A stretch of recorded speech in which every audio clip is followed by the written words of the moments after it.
Titans episode 5 is the first episode of the season where we actually see the team start to come together. Well, they actually do come together as an official team. A crime-fighting super team of people working together, right? And, we all know how it went in this episode. What I thought was cool, though, when they were using their powers and stuff, I thought it was very different how they seem to have... The differences between the limitations they seem to have in the show from the comics. Like with Starfire, she was saying, oh, my powers are weaker at night, I have to recharge and stuff. Man, maybe I haven't read enough Titans issues in the comics, but I don't remember Starfire's powers really functioning that differently. It didn't matter what time of day or night it was. She would always be, fighting folks. I think in her first debut, when they were fighting in the old New Teen Titans, their first story arc, I think they were fighting a bunch of aliens called the Gordanians, like lizards at night in New York. She didn't have any problem doing anything. Maybe Starfire does need to recharge, but I think her charge, being able to hold power, it lasts a long time. She's able to beat people up at night or the day, burn them up or whatever. But I could be wrong, but I don't remember her, she always seemed to be able to do it no matter what time of day it was. But in the show, they gave her that limitation. And with Beast Boy, they'd given him a lot of limitations. He only changes into a tiger. Robin calls him Tiger Boy when they're practicing in that barn or whatever. He has to take off his clothes before he transforms. I totally think that the story arc for Beast Boy is that as time goes on, he's going to become more adept with his powers, be able to change into more animals, and he won't have to be... When he gets his own superhero costume, it'll probably be, modified with molecules or whatever, so he won't have to be naked to transform into things. Because having to, undress before he can change into an animal does seem like a huge handicap. And he can't have that handicap throughout the entire show's duration. Over 5 seasons, Beast Boy's always going to have to wait to, walk off somewhere to take off his clothes to transform. That's not going to work. So, this is how he starts, but I don't think how it'll end.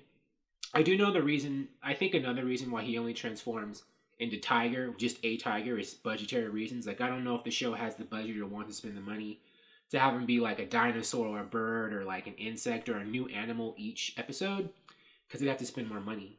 So I think they're let's just have him do a tiger and have that be it. That's his base thing. But in season 2 or 3, I don't think they can get away with that. He's going to have to be able to transform into more stuff.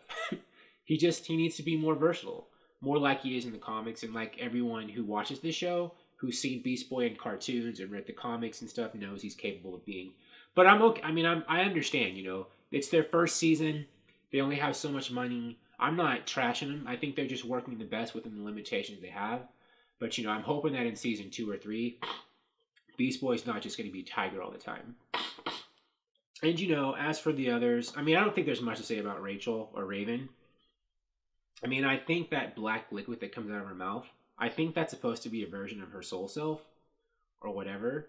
I don't know. I guess that and these, evil reflections of herself she sees talking to her. As someone who read the comics, I see those as her soul self. But I don't know, maybe they'll explain it some other kind of way of energy, but, it is weird how... It is cool to see her try to control it. Now, it's weird she's has it her whole life or whatever, but only now with Robin is she just deciding to try to... I have to contain my... Well, not contain, but control my powers. It doesn't seem like she's really tried to do it before until now. At least not that much. But I don't know, if I had an ability that I was... I guess, because she's afraid of it and she thinks it's destructive, she keeps trying to suppress it over the years and she's afraid if she lets it out, she'll destroy people. But still, if she knows it's never going to go away throughout her entire life, I would think there would be some moments where she would try on her own to learn how to control this, rather than just having it be this thing she has to suppress all the time. Or maybe I'm just reading too much into it. Who knows? Maybe she has tried before, but she's failed. But she knows she has to because Robin's inspiring them. Speaking of Robin, he was cool this episode. He's the action hero. I actually thought Britton Thwaites in his action scenes as Robin, he seemed a lot more competent and adept at being a martial arts master than, Iron Fist does in the Marvel TV shows.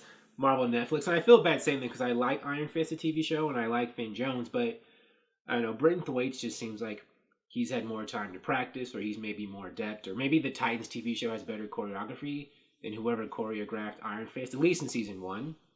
But, Britton Thwaites seems like, or his stunt guy or whatever, just seems a lot more believable as an action hero than Finn Jones does as Iron Fist in the TV show, which is actually bad because Iron Fist, I think, is supposed to be like the best or one of the best martial arts artists ever. I mean, Dick Grayson's no slouch himself, but I don't think Dick Grayson's supposed to be the master of like all fighting ever in the entire world like Iron Fist is. But live action, Dick Grayson seems to put Iron Fist, Danny Rand to shame. But that's a compliment to Titans and to Britton Thwaites and Dick Grayson, right?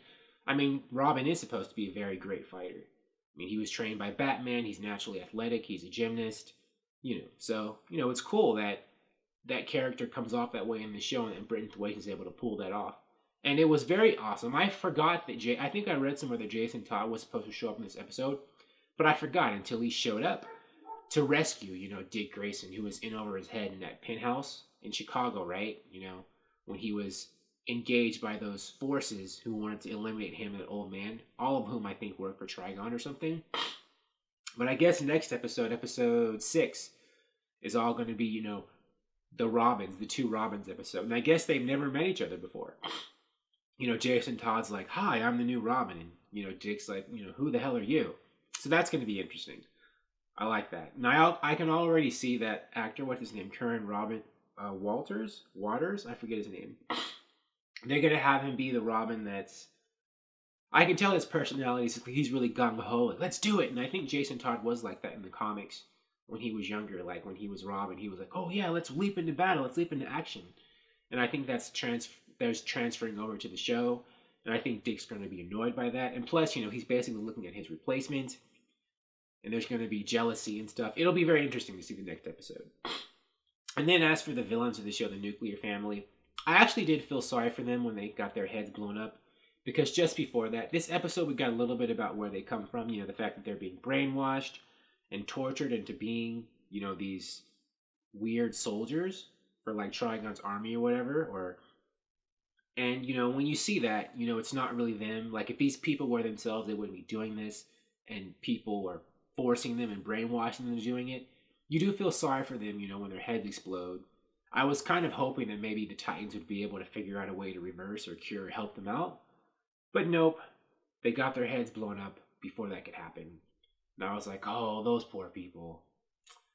But oh well, I guess, we know what kind of show this is. This is the darker, grittier Titans. But even in the regular Titans comic books, that stuff could happen. Because comic books these days, they can get pretty hardcore. So, I did feel sorry for them. But all in all, good episode.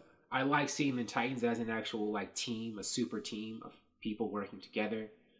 It didn't take that long. I mean, some people were saying, oh, it's taking them too long, other reviewers, too long to get to the Titans as a team. But I don't know, only 5 episodes. I mean, that's not that long, right? I mean, it's a slow burn show. But I think it's cool. I like it, and I want to see more of it. More of the Titans together, right? Thank you for watching. If you like this video, please like it on YouTube and subscribe to the channel because I appreciate your viewership, and I'll talk to you soon.